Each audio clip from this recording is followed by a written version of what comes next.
A few thoughts today around the sermon title, The Second American Republic. And I'll refer to the scripture passages later in the sermon, I hope. Yesterday was a day to celebrate. And celebration, I think, can be rightfully tied to the Declaration of Independence, that inspiring document that most probably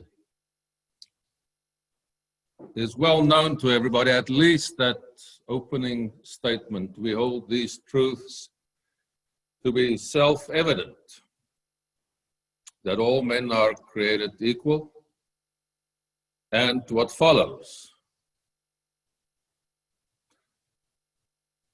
That was something that even before we lived in the USA, was something that I found deeply moving, and that I would like myself to be associated with. Words that resonated with me. Combined with the Statue of Liberty, and specifically the meaning that I assign to it, based to a large extent on that poem of Emile Lazarus, The New Colossus. The last part of that poem that starts with, "Give me, you're tired, you're poor, your huddled masses yearning to breathe free." There was sufficient reason for me to live with an idealistic view of America, of what America was about. And the prevailing emotion resulting from that when we settled here was that of great, deep gratitude, strengthened by that image that one encounters so often in American thinking and, let's call it, popular mythology. The image of the city on the hill. This past week, with Independence Day approaching and trying with an honest effort to think deeply and foundationally about independence and about our nation and this country and where we find ourselves. I did a bit of reading, perhaps more than I would normally do for the sermon of a Sunday. And in some way, I almost wish that I didn't do that much reading. It was an education that left me uncomfortable. It was deeply humbling, especially in the sense that I realized how inadequate my knowledge about American history is, and how much I don't know. And that was only a small measure of my ignorance.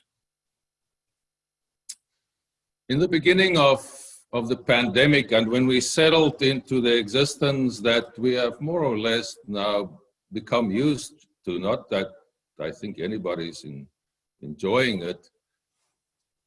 I think it was in the beginning of March,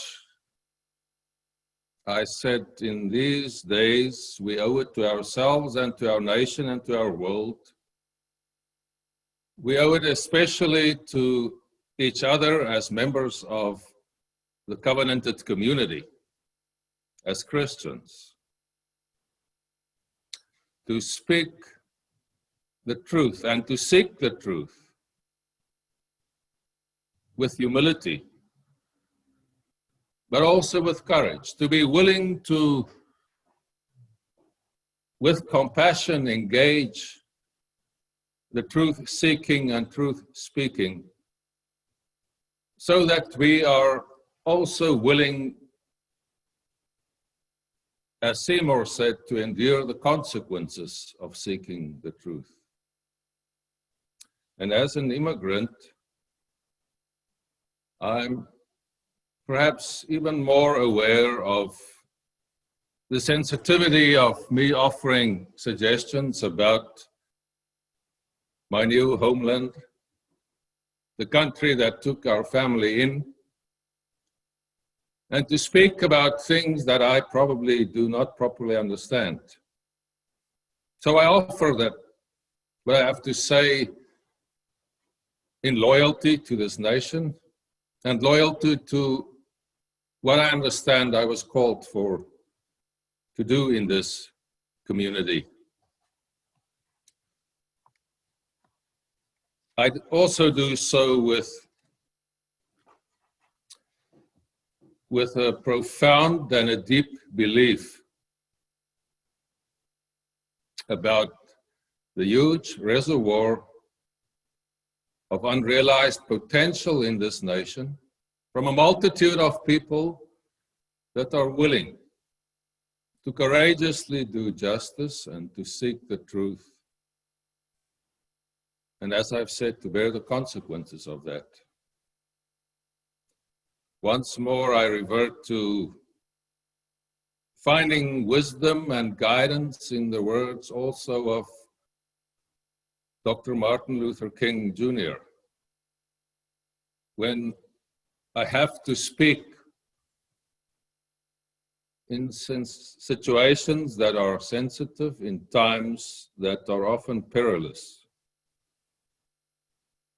And let me quote Dr. King properly. Somebody I think that knew a bit more than I can ever hope to know about the soul of this nation. I verified these quotes, and they are indeed words spoken by Dr. King, and not like some attributed to him. He said, "Shallow understanding from people of goodwill is more frustrating than absolute misunderstanding from people of ill will." And then also in the same vein, nothing in all the world is more dangerous than sincere ignorance and conscientious stupidity. Now, that to me is a mouthful. And after reading that, I was thinking it would be better for me not to say anything. But then I read another quote, and this is more paraphrased. He didn't speak these direct words as far as people who make it their work to establish the exact words. Our lives begin to end the day we become silent about things that matter. Let me be more specific about my education of the past week. Trying to balance these two seemingly opposing directives from Dr. King. In my reading of the past week, for the first time, I was exposed to the last part of the Declaration of Independence, where the authors got to the 27 grievances against King George III. And let me quote one sentence from that as well. Referring to King George, the declaration says, "He has excited domestic insurrections amongst us and has endeavored to bring on the inhabitants of our frontiers the merciless Indian savages whose known rule of warfare is an undistinguished destruction of all ages, sexes, and conditions." Now, I didn't quite understand what he was referring, or what they were referring to with this specific sentence in the grievances. But after doing some more reading, I found that this domestic insurrection was specifically referring to slavery, where King George, I don't know if this was out of conviction or as a tactical ploy, made promises to slaves that if they would desert their owners and join the British military, the British Army, then they would be set free. So powerful people, slave owners then, wrote that beautiful sentence of all men are created equal. They were angry at King George for creating this disturbance around slavery. And then the reference to the savage Indians, that was referring to opposition against the Quebec Treaty that limited ownership to the Native Americans of any land east of the Appalachians and also east of the Mississippi River. And there were some influential and wealthy colonists who have invested in companies that envisaged that they could occupy these lands and get title to it. And King George said, no, there is this treaty in place and that needs to be respected. So there was opposition from a business perspective and to protect wealth, to say what, this is not on, we cannot have this treaty protecting the ownership of land of Native Americans. And you probably all know this, but I'm just trying to share with you what I discovered in my education. The other part of the education was perhaps even more brutal because it has to do with, in my being, the iconic first sentence in the preamble to the Declaration of Independence.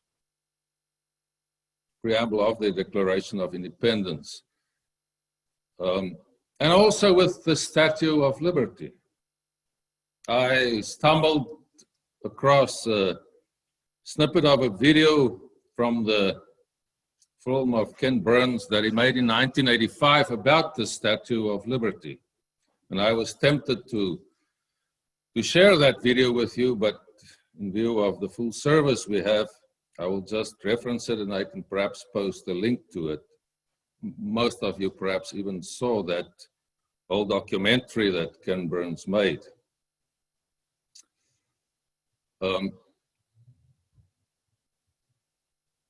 In that film, the author James Baldwin was speaking. And Baldwin addressed the question of what is liberty. And then later on spoke the words that really got to me and had me asking myself, how on earth could you not connect the dots? He referenced that first sentence in the Declaration of Independence, James Baldwin. And he said, when you think of liberty, I think one should quote the Declaration of Independence. But he said, but I'm in trouble there because I'm not included in that pronouncement of all men are created equal. And later on, referring to the Statue of Liberty, James Baldwin spoke the very difficult words for me to hear, because I assign so much value, perhaps naively and too idealistically, to the Statue of Liberty. That is what America stands for. And he said, for us as African Americans, or for me, he said, as an African American, the Statue of Liberty is nothing but a bitter joke. That was very hard for me to absorb, and I'm still trying to work through it. After that, let us take a bit of a break now to return to the passages. And I want to apologize here, Larry, for burdening you with all those Hebrew names that you had to struggle through to arrive at the name of King Omri. But there was no other way than to read the passage to arrive at King Omri. It's a very interesting figure, this King Omri in the Old Testament. He's awarded only a few verses in the vast collection, the collection of texts in the Old Testament. And he gets a bad rap, a very bad rap, from the authors of the Book of Kings.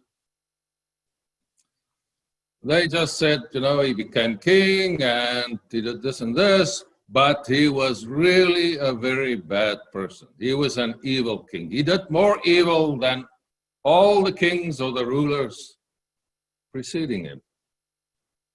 And then he died. And then they carry on with the next guy. Now, the yardstick applied to getting a lot of space in the text of the Old Testament, the most important yardstick was, did this king follow God's law? Was he righteous? Did he do justice? Did he follow the commandments? And because King Omri didn't do that, he got only a very short space or text and a little bit of room, even though Omri was really probably, of all the kings of Israel and Judah, the most successful king. He was really a statesman. He built the power of Israel to the extent that they became a very strong regional power. He expanded the territory, strengthened the governing structures, and he was a very effective and successful ruler of Israel, a very successful king. That didn't matter.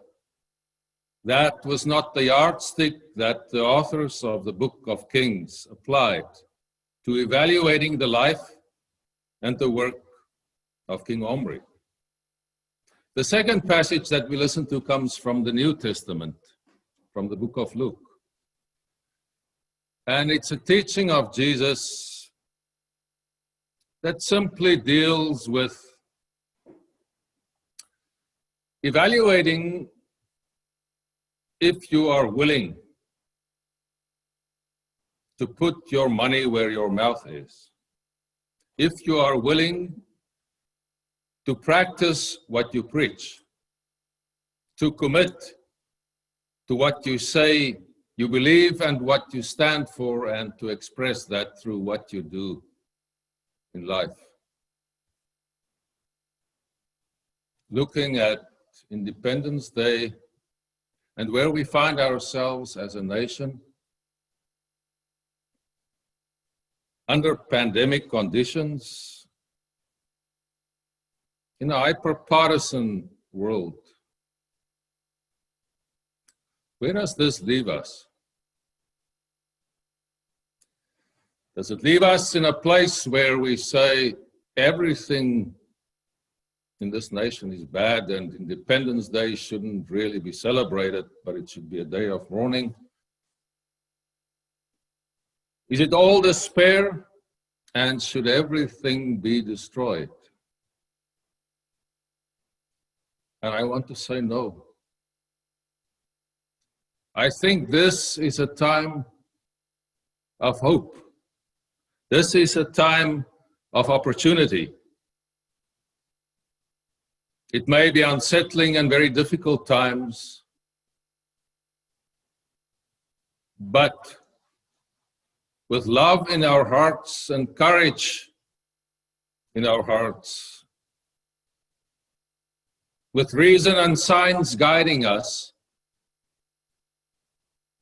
with courage expressed in what we do in the world, and with us seeking truth, it is a time of hope. I also read this week, and somebody sent it to me, a statement by Dr. Scott Routh, or the American pronunciation would probably be Rauch, the president of McLean Hospital in Boston. He published it on the 1st of June, reflecting on the civil unrest following the death of George Floyd. And I'm going to read part of that statement to you that grabbed me. In our world and in our work, we can contribute much by carrying hope. Hope is a powerful and a beautiful thing. Wisdom teaches us that it is absolutely necessary, but ultimately insufficient. We are duly proud that McLean has served those who need us for over 200 years. In contrast, the scourge of racism, violence, and injustice has haunted humankind for much longer. The events of these last months have brought to the fore an inescapable reality that these unacceptable truths have gone unaddressed. We should and will hope for better, but ultimately, true leadership requires more. And this last sentence is, I think, the important one for me. Hope must grow to aspiration and then planful intention, leading to action for actual constructive change. I want to call on you to strive to be part of the process of finding the common narrative again, the common narrative of this nation. A second American Republic is not necessary.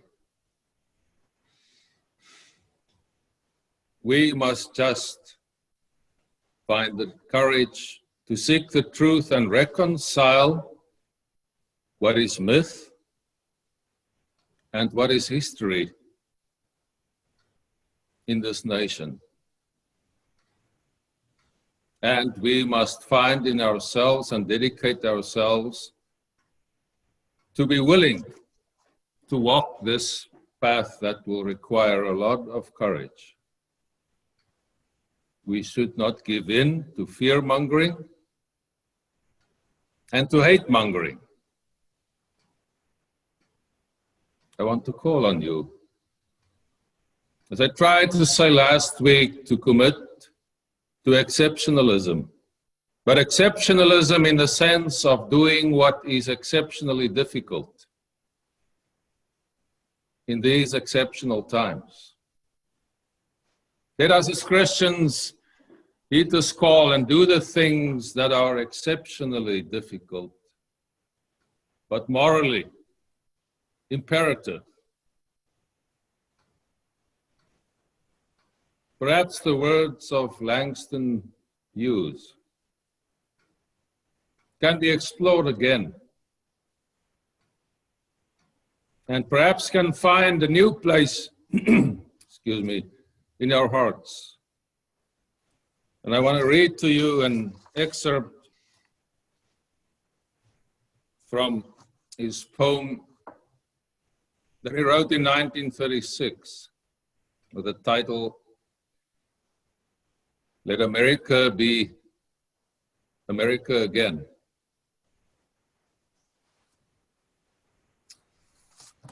Oh, let America be America again, the land that never has been yet, and yet must be, the land where every man is free, the land that's mine, the poor man's, the Indians, the Negroes, me, who made America, whose sweat and blood, whose faith and pain, whose hand at the foundry, whose plow in the rain, must bring back our mighty dream again. Oh yes, I say it plain, America never was America to me, and yet I swear this oath, America will be. Out of the wreck and ruin of our gangster death, the rape and rot of graft and stealth and lies, we, the people, must redeem the land, the mines, the plants, the rivers, the mountains, and the endless plain.